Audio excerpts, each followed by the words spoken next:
नमस्कार दोस्तों, मैं चंदन एवीएन न्यूज में आपका स्वागत करता हूं। दोस्तों, अब आपके बारे में कोई सोचने लगे, अब आपकी कोई खोज खबर लेने लगे तो समझ लीजिए। और नेता, अगर नेता विधायक जी आपकी अगर खोज खबर लेने लगे, मुख्यमंत्री जी अगर खोज खबर लेने लगे तो समझिए कि क्षेत्र में चुनाव आने वाला है। तो अब दिसंबर नवंबर के आसपास बिहार में भी विधानसभा चुनाव आने वाला है और इसकी जो है सभी पार्टियों ने अपनी अपनी तरफ से कमर कस ली है।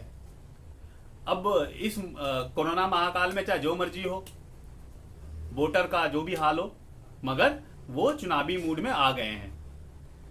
तो बहरहाल अभी नीतीश कुमार जी ने एक अनाउंसमेंट करी है, एक घोषणा करी है कि किसी भी दलित का अगर लिंचिंग होता है, मतलब किसी भी दलित के साथ अत्याचार होता है और उसकी अगर मृत्यु हो जाती है, तो उस दलित के परिवार को बिहार सरकार में सरकारी नौकरी मिलेगा, किसी एक पर्सन को।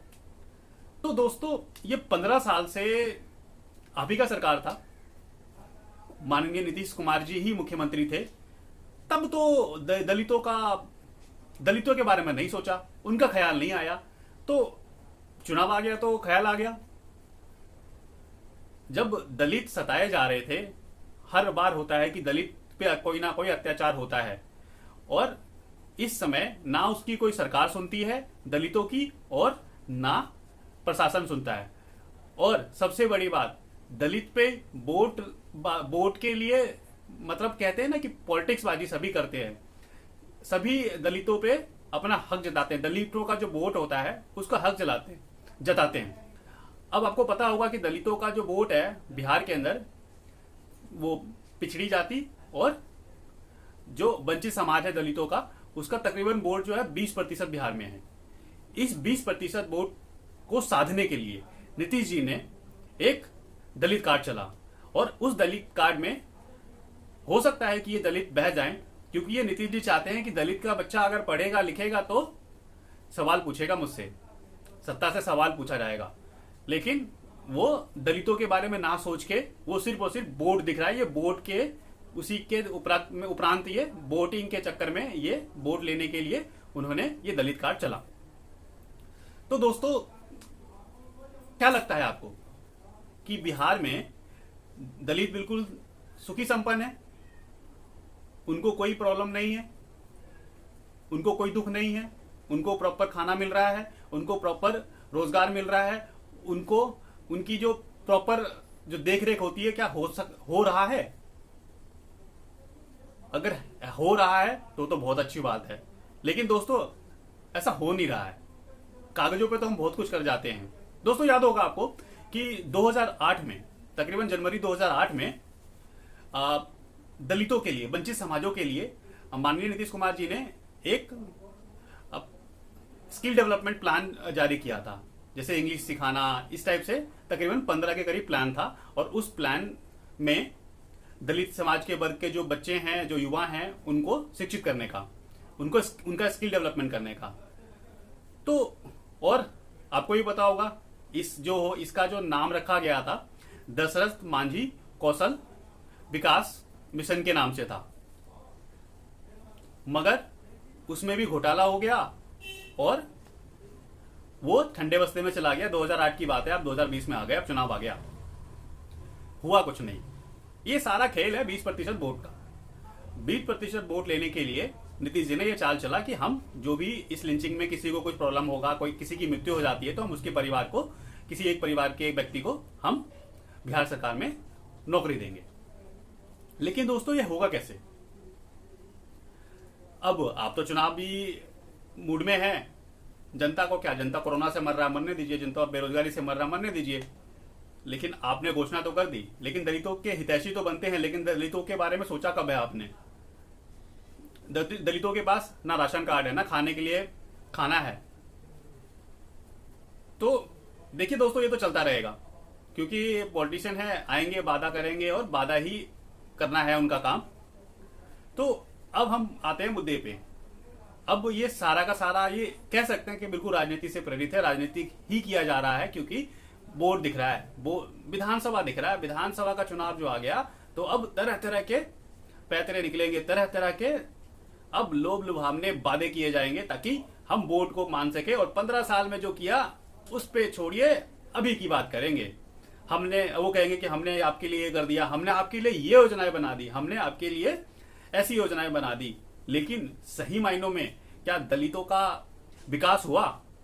क्या दलितों को समाज में उस तरीके से इज्जत मिल पा रही है? क्या उन दलितों का सम्मान मिल पा रहा है? क्या जैसे सभी लोगों का, बाकी अन्य वर्गों के लोगों को जिस प्रकार से सम्मान मिलता है, उस तरीके से पिछड़े वर्ग और दलित महादलितों का सम्मान मिल पा रहा है? क्या उनकी हिस्सेदारी इस समाज में उस तरीके से मिल पा रहा है जिस तरीके से मिलना चाहिए था? तो दोस्तों, अगर ये चीज मैं कह रहा हूं तो इसका मतलब है नहीं। आप आए दिन आप सुनते होंगे कि आज दलित यहां सताया गया, आज दलित के साथ ये हो गया, आज दलित के साथ मारा गया, मारपीट हुई। लेकिन दोस्तों, ये आज ही नीतीश जी क्या ऐसे कुछ सोए हुए थे या फिर कोई सपना आया कि हम दलित के बारे में कुछ करते हैं? कैसे आया उनको ये ख्याल? कैसे आया? 15 सालों में तो आज तक नहीं ऐसा किया दलितों के लिए, लेकिन एकदम से ही ऐसा क्या मन में आया कि हम आज दलितों के हित के लिए बात करेंगे, दलितों के लिए हम काम करेंगे? क्यों? क्योंकि 20% जो वोट मैं आपको बता रहा हूं कि 20% वोट दिखाई दे रहा है। और कितना अच्छा लगता है टीवी डिबेट में, सभी जगहों पे हम दलित के लिए ये प्लान बना रहे हैं, हम दलित के विकास के लिए हम इतनी योजनाएं ला रहे हैं। लेकिन धरातल पर है क्या? धरातल पर दिखाई देता है वो योजनाएं? क्या कभी आपने सोचा है कि सरकार कभी उस दलित के बारे में सोचती है कि जो मैंने योजना बनाई है, ये योजना को सही तरीके से लागू किया जा रहा है? क्या निचले स्तर पर जो दलित हैं, क्या उन जो वंचित समाज के लोग हैं, क्या उनको बाकी ही वो समाज में हक मिल पा रहा है जो हमने योजनाएं बनाई, कि उस योजना का लाभ और फायदा उन वर्गों को मिल रहा है? दोस्तों, नहीं। क्यों? क्योंकि इस समाज में आप देखिए तो सर, देखिए जैसे कि दलितों का तो आपको ही पता है कि दलितों में भी कई सारे जातियां हैं, जैसे पासवान हो गया, पासी हो गया, गौड़ हो गया, हरिजन हो गया, डोम हो गया, चमार हो गया। इस तरीके से कई सारे जाति है बिहार में। लेकिन इन्हीं के अंदर अगर देखा जाए तो कुछ चंद जातियों का हमारे सत्ता में थोड़ी बहुत हिस्सेदारी है।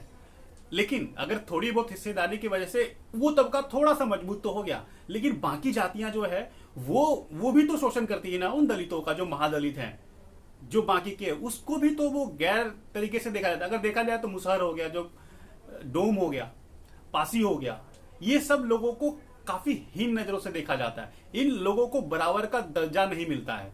क्यों दोस्तों? ऐसा क्यों होता है? ये खामियां किसकी है? ये खामियां सिस्टम की है ना। और ये सिस्टम, अगर हम ये देखे जाए तो अगर बिहार की बात करें, बिहार का मुखिया कौन है? हमारे आदरणीय नीतीश जी। तो ये काम किनका बनता है? उन्होंने जो दलित समाज का, अगर बीड़ा उठा रहे हैं, अगर आप दलित समाज के इतने ही हितैषी हैं, अगर इतना ही आपको ख्याल है दलित समाज का, तो क्यों नहीं आप दलितों के बारे में हालचाल आप चुनाव से पहले पूछा होता? तकरीबन अब 2 से 3 महीने चुनाव में रह गए, तब आप ये पूछ रहे हो कि दलितों के लिए हम ये करने वाले हैं, और आपने उसे लागू भी करवा दोगे। लेकिन वाकई ये लागू तो करवा दोगे, लेकिन क्या उस सही मायने में उन दलितों तक वो बात पहुंच रही है? नहीं दोस्तों, वो नहीं पहुंच रही है। क्यों? क्योंकि सरकार सिर्फ कहती है, कागजों पे तो महल बना लो, लेकिन रहने को अगर झोपड़ी नहीं मिलेगी तो फायदा क्या है उस चीज का? तो यही हाल है कि कागजों पे हम दलितों के लिए बहुत सारे प्लान बना लेते हैं। हम लाल कार्ड बना दिया, हमने ये कर दिया, हमने गरीबी योजनाओं के लिए, हम उनके बच्चों के लिए स्किल डेवलपमेंट कर रहे हैं। लेकिन हो क्या रहा है? आप उनके बच्चों को अंधकार में बिल्कुल धकेल रहे हैं, क्योंकि आप चाहते ही नहीं है ना कि दलितों के जो बच्चे हैं वो शिक्षित हो। अगर शिक्षित होंगे तो आपसे सवाल पूछेंगे, अगर शिक्षित होंगे तो समाज में बराबरी का हिस्सेदारी मांगेंगे।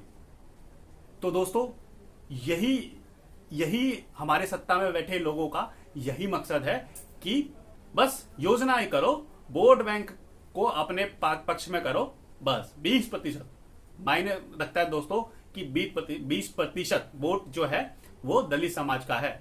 अगर वो वोट डालते समय अगर आपने ये नहीं देखा, अब ये क्यों देखते हो कि ये नीतीश कुमार जी मुख्यमंत्री है या फिर कोई और है मुख्यमंत्री बनने वाला या फिर होने वाला, आप ये क्यों नहीं देखते जो आपके लोकल एरिया में आपका जो विधायक, जो जनप्रतिनिधि बनके आगे विधानसभा में जाएगा, जो आपके एरिया का, आपके विधानसभा का प्रतिनिधि करेगा, वो बंदा आप सही क्यों नहीं चुनेंगे? अगर आप वो सही नहीं चुनेंगे तो नीतीश जी आपके लिए आपके घर पे काम करने नहीं आएंगे। आपके यहाँ पे वो जो आपका जनप्रतिनिधि है, जो विधायक है, जो एमएलए आप चुनेंगे, वो आपके एरिया में काम करेगा, वो आपके एरिया में कार्य करेगा। अगर वो ईमानदार और अगर सच्चा आप चुनेंगे तो जरूर आपके एरिया में काम करेगा, चाहे पार्टी किसी की भी हो। तो आप चेत जाइए, ये चेतने का समय है, चुनाव का समय है दोस्तों। अगर नहीं चेते तो 15 सालों से आपने दुख दर्द जो झेला है तो आगे भी झेलने के लिए तैयार हो जाइए, क्योंकि पौने 5 सालों में आपके दरवाजे पे कोई नहीं आया और अब आपके दरवाजों पे आएंगे, हाथ जोड़ेंगे, माला पहनाएंगे और आपके साथ गले मिलेंगे, खाना खाने का ये सब नौटंकी चलता रहेगा, ये सब ढोंग चलता रहेगा। आप जो चुनेंगे, चाहे वो दलित समाज हो, चाहे वो कोई समाज हो, वो सिर्फ और सिर्फ अपने इलाके में जो विकास करने वाला है, इस प्रकार एमएलए को आप चुनिए, इस प्रकार के विधायक को चुनिए। दोस्तों मैं कुछ आंकड़ा पेश करना चाहूंगा। जैसे कि मैंने आपको बताया था कि ये जैसे राज्य में अनुसूचित जातियां और अनुसूचित जनजातियां हैं, उसकी जो है, और ये आपको भी पता है कि सभी कि जितने भी आप पॉलिटिशियन, जितने भी आपको सारे हवाले देंगे, अनुच्छेद 46 जो कि दलितों का हक है, दलितों के हक के लिए किया गया था, ये आपको चीख चीख के बताता है। लेकिन इस अनुच्छेद में के सही मायनों में जब लागू करते हैं तो क्या बाकी दलितों को उसका हक मिलता है? नहीं दोस्तों, नहीं मिलता है हक। ये आपको भी पता है। आप धरातल में अगर उतर के देखेंगे तो आपको दिखेगा कि दलितों के पास रहने के लिए घर तक नहीं है, उनको समाज से दूर रखा जाता है। एक उस वर्ग में उस प्रकार वो जी रहे हैं कि आप भी कल्पना नहीं कर पाएंगे कि हमारे देश में ऐसा भी है क्या हमारे राज्य में ऐसे भी एरिया है जहां पे ये इस प्रकार के लोग भी रहते हैं कि जिनको बिल्कुल जो कहते हैं ना जरूरी जो मूलभूत चीजें होती हैं वो तक से वंचित रह जाते हैं। बहुत दलितों ने तो स्कूल का मुंह तक नहीं देखा है, बहुत दलितों को पढ़ाई के बारे में स्कूल तक नहीं जा पा रहे हैं, तो वो लोगों की यहाँ मजदूरियां करते हैं और उससे गुजर उनका होता है। लेकिन दोस्तों ये कब तक चलेगा? क्या दलित का बच्चा पढ़ नहीं सकता? क्या दलित का बच्चा अफसर नहीं बन सकता? और उनके लिए हमारा संविधान भी बोलता है कि जो दलित, जो समाज, जो पिछड़े वर्ग के लोग हैं, उनको हमारे समाज के साथ में बराबर का हक मिलना चाहिए, बराबरी का हक मिलना चाहिए, सभी जगहों पे भागीदारी मिलना चाहिए। लेकिन दोस्तों ये चीजें नहीं हो रही हैं, तो ये हमें सोचना पड़ेगा दोस्तों। अगर हमने नहीं सोचा, हमने नहीं चेता, तो हमारे साथ बहुत ही ये दुखद होगा हमारे समाज, दलित समाज के लिए। जैसे दोस्तों मैंने बताया था ना, 7 अप्रैल 2008 को राज्य सरकार ने बिहार में ये महादलित विकास मिशन गठन किया था।